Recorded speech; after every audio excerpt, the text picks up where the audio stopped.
Hello, I'm Albertina Sisulu from South Africa. I'm watching South Africa now. Global Vision presents the television news magazine of Southern Africa. News. Views.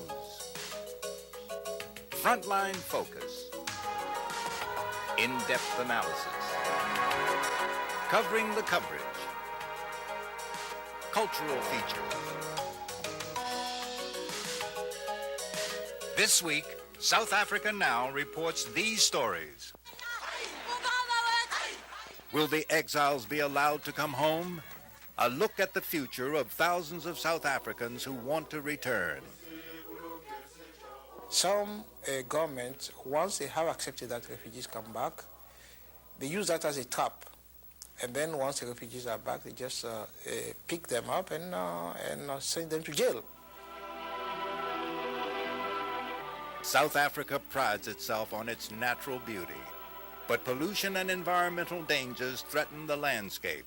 We'll have a report.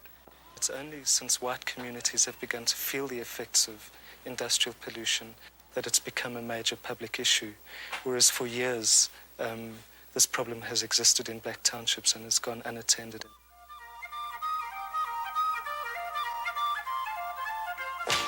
And in our culture section, one of South Africa's hottest bands. They're multiracial, they're multi-talented, they're Mango Groove. The band itself is a microcosm of what we want as future South Africa to look like.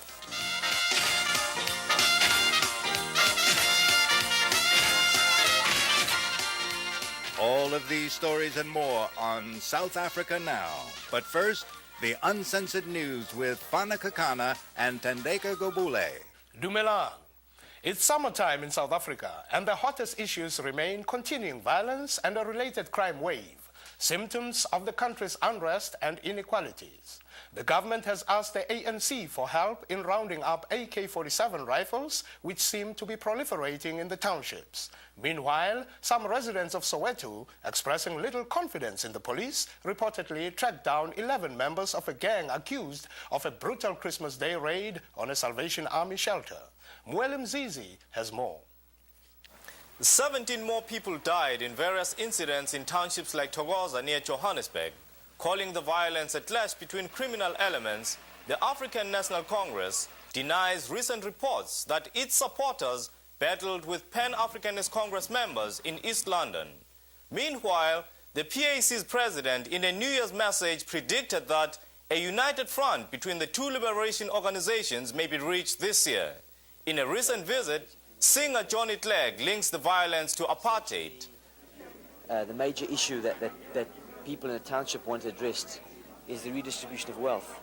That, coupled together with unemployment, has led to a lot of what you might call political crime. And the Commissioner of Police has said that in the next 6 months we will experience the highest crime rate in the history of South Africa. The government now announced plans to add 10,000 new policemen to the force, ostensibly to control crime, which seems to be more violent in the Johannesburg area. This is Mweli Mzizi reporting. Repatriation, the issues involving the return of thousands of South Africans who left or fled their country, is back on the government's agenda. Pretoria now says that it will authorize financial appeals to help in the resettlement of as many as 50,000 exiles at an estimated cost of $260 million. Phillip Tomlinson explains the issues. This latest move by South Africa comes amidst recent charges by the African National Congress that Pretoria has been dragging its feet in dealing with the exile issue. The return of South Africa's best-known political exile, ANC leader Oliver Tambo, away for more than 30 years, inspired renewed calls to remove remaining obstacles, which generated confusion over questions of eligibility and procedure. The Tambos and other high-profile exiles are not as much a problem as are these people, some of the thousands of South Africans who have left for political reasons. We had to move from place to place trying to run away from police. But then because it's a strong force, usually they used to find us because you can't just run away forever, and you felt that you were not safe. So I decided to run away and came here to join the ANC.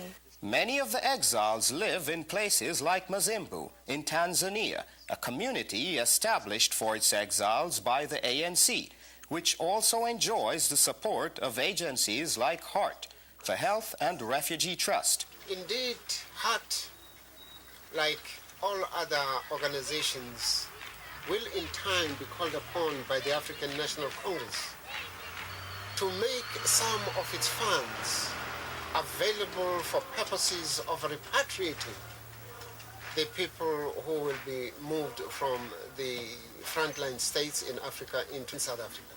The United Nations High Commission on Refugees is emerging as an intermediary, meeting with the government and leaders of the recently formed National Coordinating Committee for the Repatriation of Exiles. We are an international organization which has its own experience in this type of operations, and we feel that there is a role for us in South Africa if refugees decided to go back.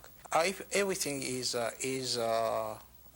in order, certainly we shall organize the departure of the people. The government has not yet offered to pay any costs of repatriation, but at the South African consulate in New York, a spokesman faxed us a statement saying the government has appointed officials to coordinate the return of exiles, act as liaisons between state departments with returning exiles, and resolve individual problems. One sticky question involves indemnity, whether exiles face prosecution. Meanwhile, the ANC has said it would suspend talks with Pretoria unless political prisoners and exiles were back by the end of April, the date that was set in the first agreements at the negotiating table. For South Africa Now, this is Phillip Tomlinson. Another issue and debate facing the future are concerns over a Bill of Rights for a changing South Africa, a country that presently does not have one. What should these issues be? The ANC has its proposals, as does the South African Law Commission and other bodies. It could guarantee rights in South Africa that the American Bill of Rights does not recognize. Michael Posner heads the U.S. Lawyers Committee for Human Rights. A number of the rights that are guaranteed in the U.S. Bill of Rights are rights essentially prohibiting government from interfering in one's personal life. The right not to be arbitrarily detained, the right not to be tortured or physically abused in prison, rights of privacy, rights of association. Those are referred to as negative rights. In a sense, they're checks on government against taking certain actions. The South African Bill of Rights, as drafted by the ANC, adds another level, which we would call affirmative or positive rights, owed to everyone in the society by the government.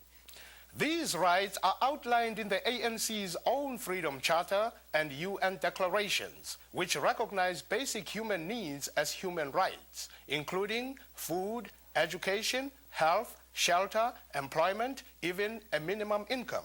The government's current proposals are more limited and do not eliminate detention without trial or capital punishment. The difference is that the ANC's Bill of Rights essentially takes an affirmative approach to trying to correct past inequities, trying to address discrimination of the past, and trying to affirmatively say the government owes an obligation to provide and to correct using what we would call affirmative action past discrimination, which has led to disparities of treatment. The ANC's support for such a bill, which ensures rights for whites as well as blacks, has mollified some of its critics who feared that the organization wanted to impose a one-party state. The ANC's 14-page draft was discussed by various grassroots constituencies who contributed much of its social and economic content. Even a prominent judge who is working on the government's new and still unreleased proposal finds the ANC's draft encouraging, although there is likely to be controversy over an ANC call to outlaw so-called hate propaganda protected in this country by the First Amendment. The rest of the world disagrees with that, and it says there's a higher right, which is racial harmony. The South African ANC charter adopts that majority view, that international view, and says that if somebody is inciting racial hatred, that speech is prohibited by the Constitution. Most critics have focused on whether such a broad spectrum of rights are enforceable. This is an issue we will come back to in future reports. I'm Joseph Dishaw with the Frontline Focus. A ceasefire was slated to have gone into effect in Mozambique's Beira corridor on January 6th, a first step towards peace in that war-torn country. Zimbabwean troops that were deployed there have been withdrawn, but members of the Renamo bandit army are still operating with new attacks reported. In Namibia, an argument continues between the government and South Africa over the status of Walvis Bay, the country's only deepwater port still in Pretoria's hands. That has led to Namibia's government trying to pressure South Africa by requiring passports for its nationals to cross over into Namibia. This was after Pretoria countered with similar restrictions. Both sides agreed to defuse the situation, but the conflict is by no means over. We'll continue to follow this story. South Africa Now continues to cover the coverage of South Africa. The Tyndall Report, which surveys news coverage by the networks, says that in the 5 weeks between the end of October through the end of November, there were 16 minutes of airtime overall devoted to South Africa. Here's a breakdown. NBC News, 3 minutes. CBS News, 0. ABC News, 13 minutes. Just a reminder, 5 minutes of that ABC total was devoted to this negative story about Nelson Mandela that South Africa Now singled out for lacking substantive reporting, and that ABC later said it, quote, stands by. South Africa Now was back in the news as well, when one of the PBS stations carrying our show decided to label our broadcast, citing concerns about our fairness and balance. The decision was criticized by our producers, community groups in Los Angeles, and the TV critic of the Los Angeles Times as inappropriate. You're watching South Africa Now, the television news magazine that goes behind the headlines. Grassroots activists in South Africa are now beginning to wage their own campaign to save their environment. The South African Chemical Workers Union is planning a survey of air pollution and its effects on people's health as the first stage of an effort to pressure local industry into improving conditions. Here's a report from film documentarian Toni Strasbourg. The steel plants and power stations in which the blacks must work produce the worst air pollution in the world. The coal-burning industries south of Johannesburg belch out over 1 million tons of sulfur dioxide a year. The cause of the problem is deeply rooted in the apartheid system. The fact that the thought wasn't given to the issue of pollution and the effects that these power stations would have on the people living around them relates to a longer tradition, a longer lack of concern for welfare and health and safety within industry that has always existed in South Africa, amongst business and the government in South Africa. Pollution doesn't discriminate according to race. The cocktail of chemicals falls on blacks and whites alike. In the winter, when the cold air causes the airborne filth to lie heaviest over the towns, even the whites suffer from a high rate of bronchial diseases. If you travel to Joburg early in the morning, you have to put your headlights on. You're going through such smog that you can't see where you're going. And it's like a haze. It hangs over the towns. It's really bad. My child is almost 6 and he's constantly on antibiotics with these sinuses. They're forever getting infected. And if you go to the doctors, they would tell you that 90% of their patients are related to the pollution here. You know, it's bronchitis and asthma and sinusitis, that type of thing. It's very difficult just to pack up and go. And I feel if enough of us and we do something about the pollution, why should we have to move? The whites in the suburbs have a choice. They are free to campaign against the pollution. But the blacks in the townships are forced to live close to the smog. Umsima uza apha usiphathisa inhloko unuka njengesorishi siphathwa zinhloko nalapha then siyakhohlela kakhulu umsilo uyavala apha sikwazi bona kude and ka ungene endlini asazi singenza njani siyahlala nje. Apartheid ensures that it is the blacks in the townships who suffer most from air pollution. Alexandra has never been electrified. The people must burn coal, the smoke only thickening the already polluted air. Take a drive through a township at 6 o'clock on a winter morning, and you sometimes can't see 5 meters in front of you because of the pollution that exists, because of the congestion, and that's a blatant effect of apartheid. It is quite clear that it's only since white communities have begun to feel the effects of industrial pollution, seen the effects on the health of their children, and begun mobilizing against it, that it's become a major public issue. Whereas for years, this problem has existed in black townships and has gone unattended and unheeded. And some black communities actually feel quite resentful of that and feel that they've been on the receiving end of environmental degradation, and nothing's ever been said about that. If pollution is threatening the urban areas of South Africa, toxic dumping remains a serious concern in rural areas. We've told you about reports of dumping of mercury waste by an American company. Now a report on another deadly substance, asbestos. It is in the Bantustans that apartheid is most destructive of the environment. Mafefe is naturally rich in blue asbestos. The British and South African companies that mined it took their profits and left. 20 years later, the deadly dust still litters the landscape.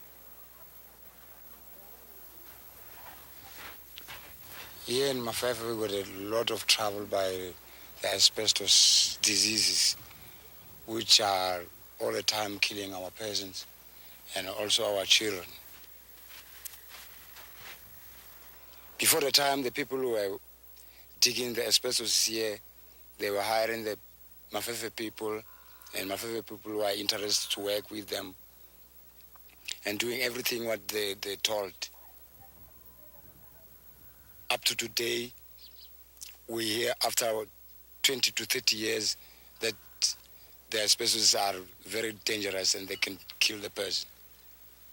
So now we live always in a dangerous place. In the early 70s, the asbestos mines were abandoned. But up till then, they continued to operate even though the owners knew that asbestos was carcinogenic. When the mine workers got sick, they were simply laid off. The cancers that asbestos causes take at least 10 years to appear. Now, the mine workers are starting to suffer. Phineas Makoti has lung cancer.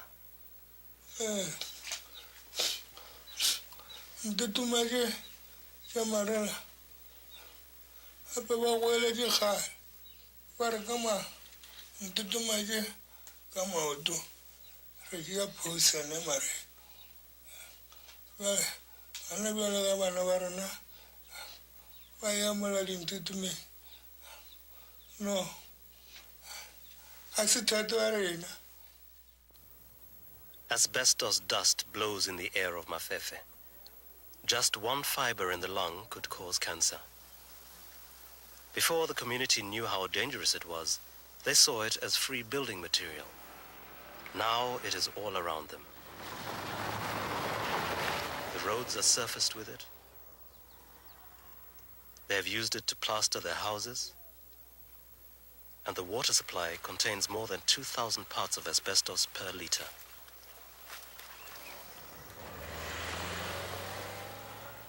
X-rays show that half the population have traces of asbestos in their lungs. Some of those who have died have been buried in graves made of asbestos.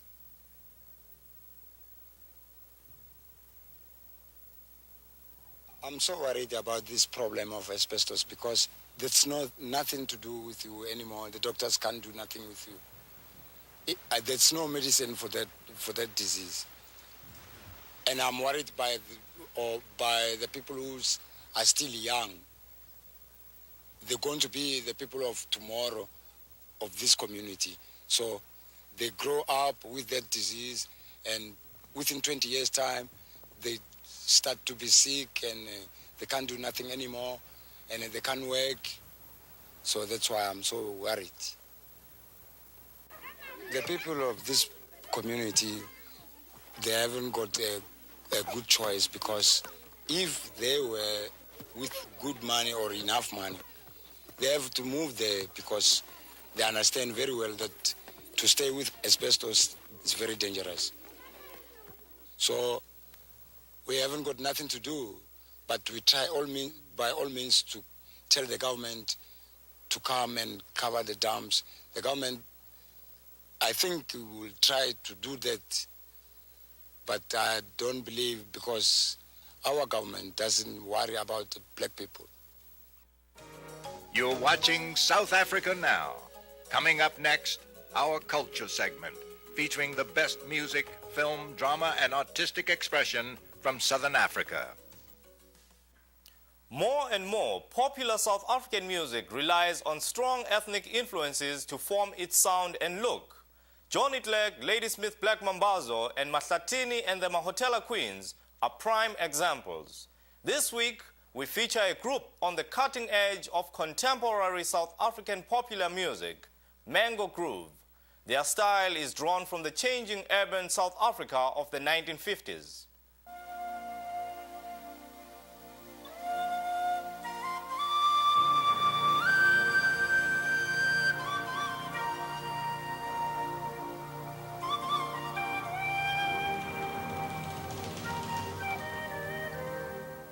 The music came out of quite a tormented period of South African history. You had young guys coming to the cities from the rural areas, working on the mines, working in terrible conditions, and forming new urban communities, and trying to come to terms with what was a very harsh sort of reality.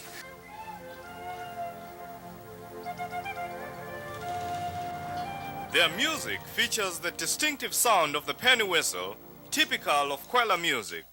Onlookers would warn the musicians by shouting Kwela Kwela when the police van would arrive.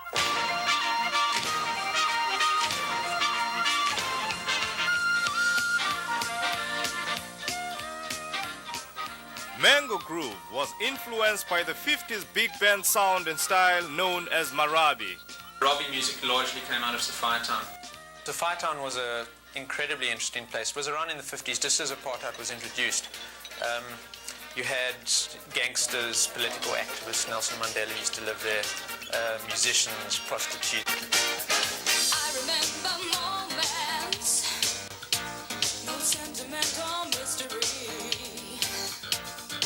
incidents in your life, like pages in our history. The spirit of Soweto lives on in the music of Mango Groove, but their reality is in today's apartheid South Africa. The shock and the real meaning of what Mango Groove was doing to me actually came home. We were driving through the country and we were in deep apartheid South Africa. And we walked into a bar and the black members were asked to leave.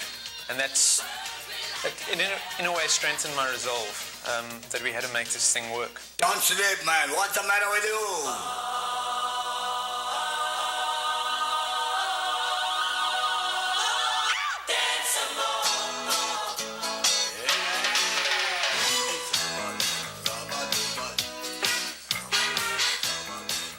Just as Mango Groove's music takes a look at its roots, it also focuses on the future. We're definitely a post-apartheid band. The band itself is a microcosm of what we want as future South Africa to look like. When the stars no longer shine,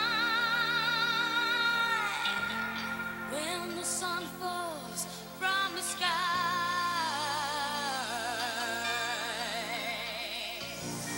I will be forever young. You will be forever mine.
That's our show for this week. If you're interested in any of the issues we cover, send a self-addressed stamped envelope to South Africa Now, P.O. Box 1907, Canal Street Station, New York, New York 10013. South Africa Now is produced by Global Vision on a non-profit basis in association with the Africa Fund, a tax-exempt organization providing assistance and relief to victims of apartheid. On behalf of everyone on South Africa Now, I'm Fana Kekana. See you next week. Mandela in America. The new 90-minute video can be ordered from South Africa Now for $25, which includes postage and handling. Write to South Africa Now, Post Office Box 1907, Canal Street Station, New York, New York 10013. A portion of the proceeds will help fund South Africa Now.